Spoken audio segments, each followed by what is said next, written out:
সন্ধ্যার পরে আমরা আসলাম এই নার্সারিতে। অনেক সুন্দর আমরা দেখতে পাচ্ছেন যে এখানে ফুলের চারা আছে, সবেদা আছে। তারপরে আপনারা দেখতে পাচ্ছেন যে অনেক সুন্দর সুন্দর বেগুনের চারা আছে, বেগুনের আছে, মরিচের গাছ আছে, টমেটো আছে।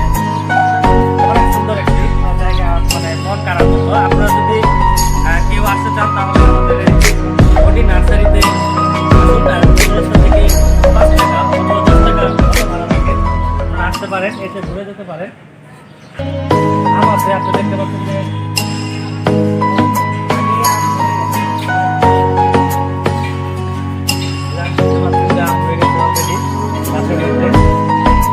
যে ফুল আসছে গাছে।